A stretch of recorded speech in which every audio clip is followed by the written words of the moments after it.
On dit qu'une femme n'entre jamais dans un saloon sans y perdre quelque chose, sa fierté, sa foi ou son âme. Cette nuit-là, sous le vent brûlant de Camargue, une jeune fille s'avança vers la porte du relais du Taureau Noir. Les hommes à l'intérieur riaient fort, leurs verres cognaient comme des tambours de guerre. Personne ne savait encore qu'avant l'aube, cette femme renverserait toutes leurs certitudes. Elle s'appelait Maëlys Durand, et on l'avait envoyée là non pour servir les clients, mais pour les faire fuir. Et pourtant, c'est eux qui allaient la craindre. Maëlys tirait de l'eau du vieux puis quand la voix de son frère retentit derrière elle. « Maï !» Elle ne se retourna pas. Les seaux lui pesaient dans les bras, ses doigts tremblaient de fatigue. « Maï, attends !» Elle posa les seaux dans la poussière et fit face. Tom, son jeune frère, se tenait là, chapeau à la main, la joue encore tuméfiée. C'était la 3e fois ce mois-ci. « Tu dois aller travailler chez Jacques Brennan. » Son cœur se figea. « Au saloon ?» murmura-t-elle. « Ce n'est pas un endroit pour une femme. »« Je n'ai plus le choix, » répondit-il, la voix basse. « Jacques dit que si je ne trouve pas quelqu'un pour calmer les clients, il me vire. Et tu veux que je prenne les coups à ta place ? Je veux que tu aides la famille, Maï. Maman a besoin de ses médicaments, et toi, personne ne t'embauche.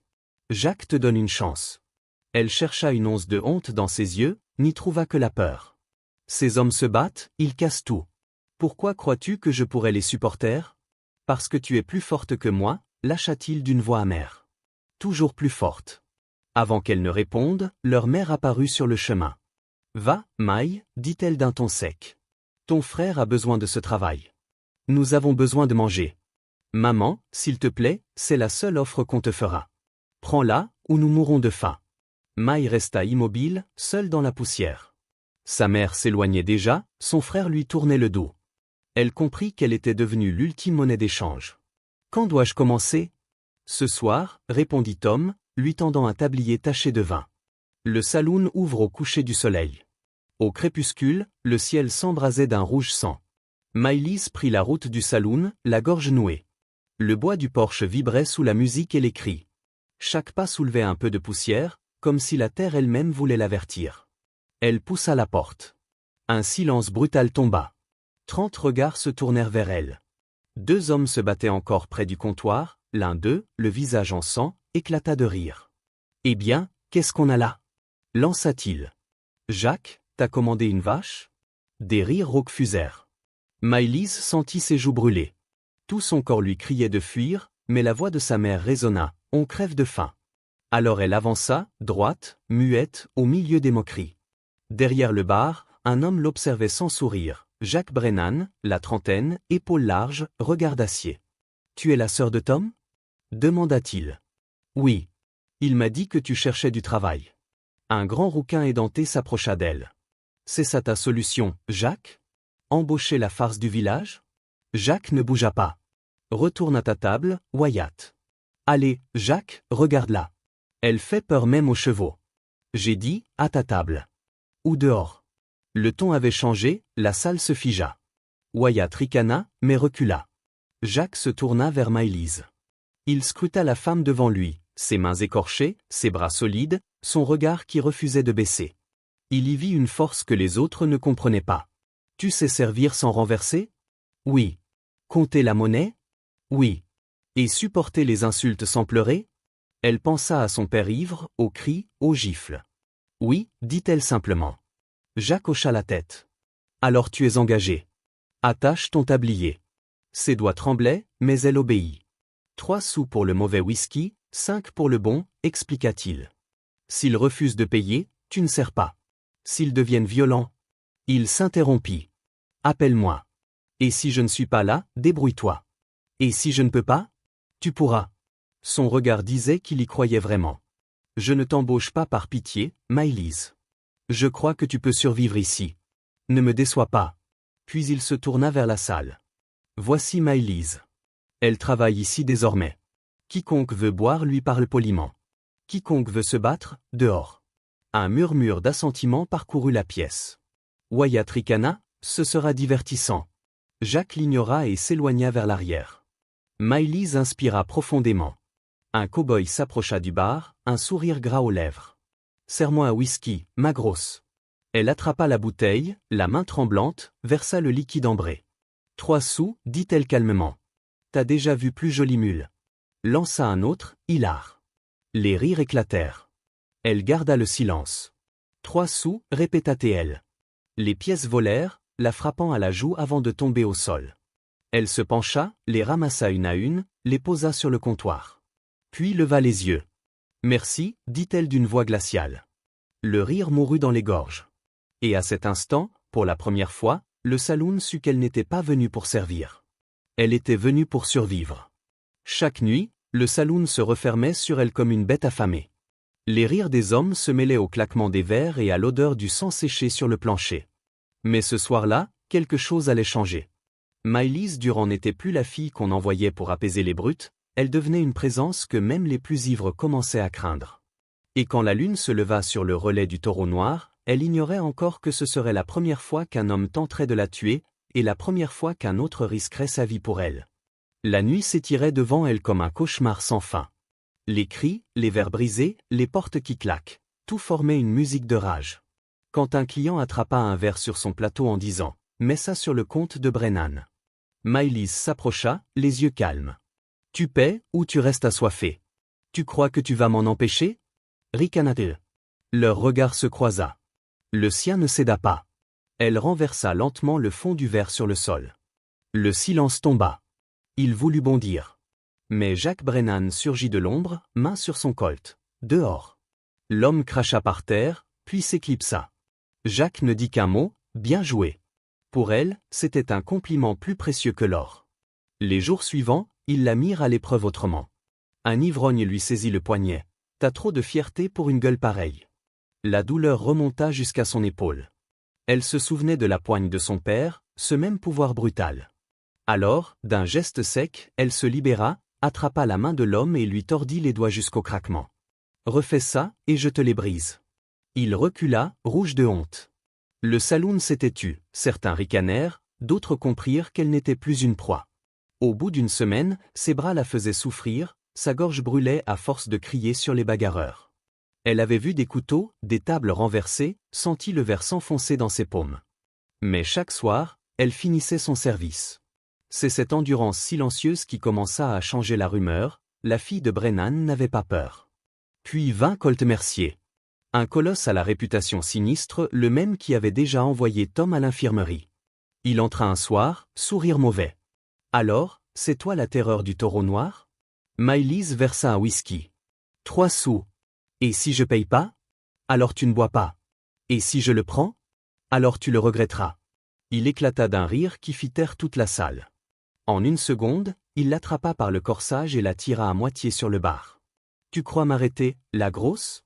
La peur et la colère se mêlèrent. Elle saisit la bouteille la plus proche et la fracassa sur sa tempe. Le bruit fit sursauter les murs. Colt hurla, la main à sa tête, puis l'empoigna à la gorge. Elle suffoquait quand Jacques surgit. Il attrapa le colosse par derrière, d'un élan, le projeta hors du saloon. Colt s'écrasa dans la poussière, le visage couvert de sang. « Reviens et je t'abats » gronda Jacques. L'homme grogna, mais recula dans la nuit. Maëlys s'était effondrée derrière le comptoir, haletante. Jacques s'agenouilla près d'elle. Blessée ? Elle secoua la tête, incapable de parler. Sa gorge portait la marque violette de la main du monstre. « Je ne laisserai plus personne te faire du mal, dit-il doucement. Personne ne m'a jamais protégée, murmura-t-elle. Il lui tendit la main, elle la prit. Tu es la plus forte que j'ai jamais engagée, tu n'as plus à te battre seule. Il détourna les yeux, presque gêné. Je suis là. Cette phrase resta suspendue entre eux, simple et immense. Plus tard, quand le silence tomba sur le village, elle s'assit sur les marches derrière le saloon. Le vent sentait la mer. Ses mains saignaient encore un peu. La porte grinça. Jacques vint s'asseoir à côté d'elle, alluma une cigarette. Il ne parla pas. Leur silence valait toutes les confidences. « Tu ne devrais pas te battre ainsi », finit-il par dire. « Si je ne le fais pas, qui le fera ?» Il hocha la tête. Dans la lueur du tabac, ses traits semblaient plus humains, presque tendres. Leurs regards se croisèrent. Rien d'amoureux, pas encore, seulement le respect de deux êtres brisés qui se reconnaissent. Ils restèrent là longtemps, jusqu'à ce que le froid s'installe. Et pour la première fois depuis la mort de son père, Maëlys ne se sentit plus seule. Les semaines passèrent. Elle apprit à lire les clients, les violents, les nostalgiques, les perdus. Elle savait quand répondre et quand se taire. Les bagarreurs disparurent peu à peu. On disait que le saloon de Brennan n'était plus un lieu de chaos, mais un endroit où l'on se taisait quand la grande fille servait. Les ivrognes la fuyaient, les solitaires revenaient. Certains lui parlaient doucement, déposant leur passé sur le comptoir, un frère mort, une femme partie, une guerre perdue. Maëlys écoutait. Elle ne jugeait pas. Et c'est ainsi, sans s'en rendre compte, qu'elle devint l'âme du taureau noir. Non plus celle qu'on envoie au front, mais celle qui, d'un mot ou d'un silence, rendait à ces hommes quelque chose qu'ils avaient oublié, la dignité. On dit que les femmes fortes attirent deux choses, la jalousie des autres femmes et la peur des hommes. Maëlys Durand n'avait jamais cherché ni l'une ni l'autre. Pourtant, ce soir-là, les regards du village allaient se retourner contre elle. Les prières du dimanche se transformeraient en condamnation, et la main qu'elle avait nourrie allait se lever pour la frapper. Dans les ruelles de la Camargue, la rumeur courait déjà, la fille du saloon pervertit nos fils. Mais nul ne savait que, derrière le bois du comptoir, elle s'apprêtait à sauver une famille, avant que la sienne ne la détruise. Le saloon baignait dans une lumière dorée. Maëlys essuyait les verres, écoutant les histoires sans juger. Chaque soir, elle offrait la seule chose que ces hommes ne trouvaient nulle part, une oreille sincère. Un soir, un jeune cow-boy entra en titubant.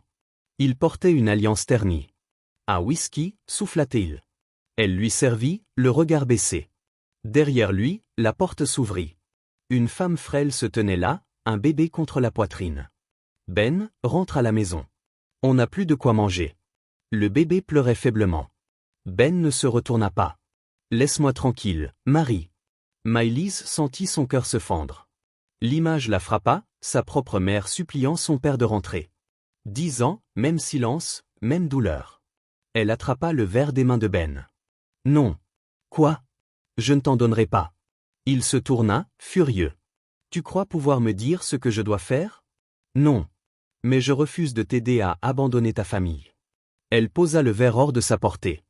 Va nourrir ton enfant. Ben serra les poings. Maëlys ne bougea pas.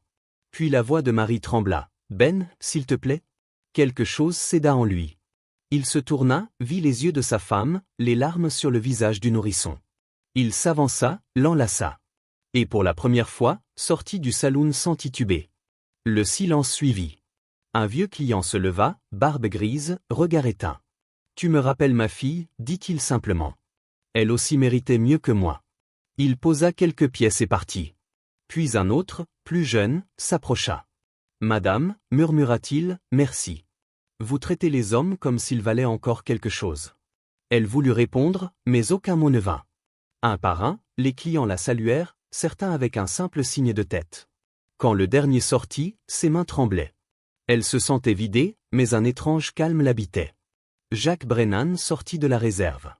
Il avait tout vu. Ce que tu as fait, je ne pouvais pas le laisser choisir le whisky à la place de sa famille. Je sais ce que ça détruit.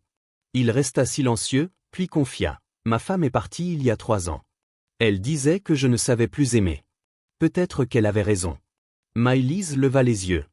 Ou peut-être qu'elle ne comprenait pas ce que c'est de construire quelque chose à la force de ses mains. Leur regard se croisa, long, chargé de cette douleur qu'on ne dit pas. Jacques souffla. Tu vois ce que les autres refusent de voir. Et toi aussi, répondit-elle. Ils restèrent ainsi, 2 âmes cabossées qui s'étaient reconnues. Mais la paix ne dure jamais longtemps. Un jeudi soir, la porte vola presque sous la colère. 5 femmes entrèrent, robes impeccables, visages durs. En tête, Madame Thornton, l'épouse du pasteur. Cela suffit, déclara-t-elle. Les clients s'immobilisèrent. Maëlys posa son chiffon, droite. Cette femme est une honte pour notre communauté, hurla Madame Thornton. Une honte? Répéta Jacques, calme. Oui.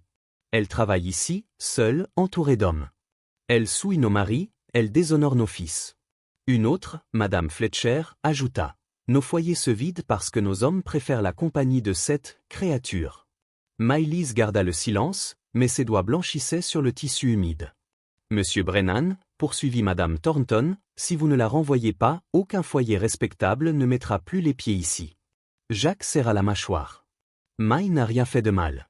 Son existence ici est un scandale. Renvoyez-la, ou perdez tout. Avant qu'il ne réponde, la porte s'ouvrit de nouveau. Tom Durand entra.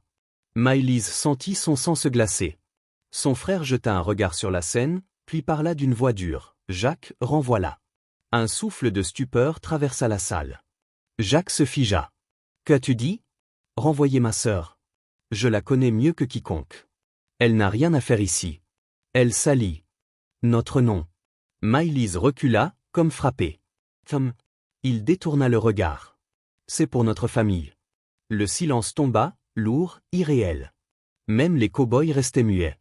Alors, le vieux client à la barbe grise, celui qui venait depuis la nuit où Ben était rentré chez lui, se leva lentement. Il posa sa main sur la table, ses yeux brillants de colère. « Madame Thornton, dit-il d'une voix ferme, vous prétendez que cette femme nous corrompt. » Il fit un pas en avant. « Mais c'est elle qui m'a rendu ma dignité. Elle qui m'a appris à rentrer sobre auprès de ma femme. » Son regard balaya la salle. « Si c'est cela la corruption, alors ce village aurait besoin de plus de femmes comme elle. Quand les hommes se lèvent pour défendre une femme, ce n'est pas seulement sa dignité qu'ils protègent, c'est la leur. » Ce soir-là, dans le saloon du Taureau Noir, chaque parole prononcée allait peser comme un jugement dernier. Et quand la voix du vieux berger s'éleva pour défendre Maëlys, personne n'imaginait que la vérité briserait les chaînes d'un village entier et le cœur d'une seule femme. Car parfois, défendre le juste coûte plus cher que le silence. Et cette nuit-là, c'est le courage d'une servante qui allait décider du sort de tous. La femme leva le menton. « Oui, je le crois, dit-elle. » Le vieux berger sourit tristement. « Alors, madame, vous êtes une sotte. » Sa voix, grave et calme, portait plus que n'importe quel sermon. « Avant qu'elle n'arrive ici, je buvais jusqu'à tomber. Je rentrais chez moi le poing ensanglanté, les poches vides, le cœur plein de haine. » Il fit un pas vers les femmes, la voix tremblante. Un soir, elle m'a demandé pourquoi je buvais. J'ai répondu que j'avais peur d'avoir gâché ma vie. Il se tourna vers Maëlys. « Tu te souviens de ce que tu m'as dit ? La peur ne te rend pas faible. Elle te rend humain. Et les humains peuvent changer, s'ils le veulent. » Il baissa les yeux, ému. « Voilà 2 semaines que je n'ai pas touché à une bouteille. Ma fille ne tremble plus quand j'ouvre la porte. Parce que cette femme m'a donné une raison d'être meilleure. » Un autre client se leva. Puis un autre encore. Cole, le jeune timide, prit la parole. « Maëlys est la seule ici qui nous traite comme des hommes. Pas comme de la boue. » Un grand éleveur ajouta, « Elle m'a sauvé le mariage. J'étais en train de boire tout notre argent. Elle a refusé de me servir, m'a ordonné de rentrer nourrir ma femme. J'ai obéi. Et maintenant, on rit à nouveau ensemble. » Bientôt, 15-20 hommes se dressèrent. Tous, les plus honnêtes de la ville. Ils formèrent un mur entre Maëlys et les femmes. Une muraille de respect et de loyauté. Et puis, contre toute attente, Colt Mercier entra. L'homme qu'elle avait frappé, celui qui aurait dû la haïr. Il s'approcha lentement. « Maï est plus forte que n'importe lequel d'entre nous, dit-il. » Sa voix rauque couvrit le silence. « Elle m'a tenu tête quand j'étais un animal. Elle ne m'a pas craint. Et depuis ce soir-là, j'ai compris que je ne voulais plus être ce monstre. » Il regarda Madame Thornton droit dans les yeux. « Vous voulez la chasser ? Alors vous chassez la seule personne de ce village qui se soucie vraiment qu'on vive ou qu'on crève. » Les femmes pâlirent. Madame Thornton cria, « C'est absurde. C'est une honte. » Jacques Brennan s'avança, son visage fermé. « Non, madame. C'est ce village qui devrait avoir honte. » Il se tourna vers Tom Durand, le frère de Maëlys. « Tu l'as envoyé ici pour prendre tes coups à ta place. Parce que tu étais trop lâche pour faire ton travail. » Sa voix devint tranchante. « Et maintenant tu viens la trahir pour sauver ton nom ? Tu n'es qu'un couard. » Tom blêmit. « Tu n'as pas le droit, si. Tu es viré. Sors de mon saloon. » Tom resta un instant figé, puis tourna les talons. La porte claqua derrière lui. Madame Thornton lança un regard de glace à Jacques. « Vous le regretterez. Peut-être. Mais elle reste. Ceux que ça dérange peuvent partir. » Les femmes quittèrent les lieux, la rage au visage. Le silence retomba. Maëlys tremblait. Les larmes ruisselaient sur ses joues. Un à un, les hommes s'approchèrent, retirèrent leurs chapeaux en signe de respect, puis sortirent sans un mot. Quand la dernière porte se referma, ses jambes cédèrent. Jacques la rattrapa. « Je suis désolé, sanglota-t-elle. J'ai tout gâché. » « Non. C'est ton frère qui devrait s'excuser. Pas toi. » Elle leva vers lui des yeux pleins de honte. « Pourquoi m'avoir défendu ? Tu pourrais tout perdre. » Jacques détourna le regard. « Parce que tu es la seule chose juste qu'il me reste. » Le vent siffla à travers les planches. Le saloon, vidé, semblait retenir son souffle. 3 jours plus tard, un homme en costume entra à midi. Maëlys balayait le sol. Mademoiselle Durand? Oui. Je suis Monsieur Hollis, propriétaire du Grand Hôtel. Il ôta son chapeau, un sourire poli aux lèvres. J'ai entendu parler de votre situation. Je souhaite vous proposer un poste de gouvernante.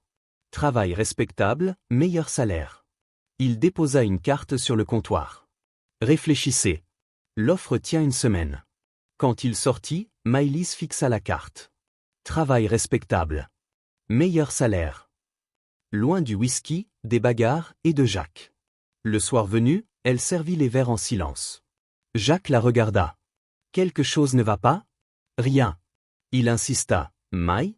Elle posa la bouteille. On m'a proposé un poste au Grand Hôtel. Jacques resta immobile. Quand commences-tu? Je n'ai pas encore décidé. Il hocha la tête, mais ses doigts blanchirent sur le bois du comptoir. Cette nuit-là, ils se retrouvèrent dehors, assis sur les marches comme toujours. Le ciel scintillait. Jacques prit la parole, la voix rauque. Tu devrais accepter. C'est mieux pour toi. Plus sûr. Elle le regarda, surprise. Et toi? Je me débrouillerai. Je l'ai toujours fait. Elle observa sa mâchoire crispée, son regard fuyant. Pourquoi veux-tu que je parte? Parce que tu mérites mieux. Il serra les poings. Mieux que ces soulards. Mieux que cette ville. Il marqua une pause, les yeux humides. Mieux que moi. On raconte que certains miracles ne tombent pas du ciel. Ils naissent dans la poussière, entre deux âmes brisées. Maëlys Durand avait été engagée pour tenir tête aux hommes, pas pour en aimer un. Mais cette nuit-là, sous les étoiles de Camargue, elle allait comprendre que même les cœurs les plus cabossés peuvent apprendre à battre ensemble. Et lorsque l'aube se leva sur le saloon du Taureau Noir, on ne parla plus d'une serveuse ni d'un patron, mais d'une femme et d'un homme qui avaient réappris à croire en eux et en la bonté des autres. Le silence s'étira entre eux, tendu comme une corde.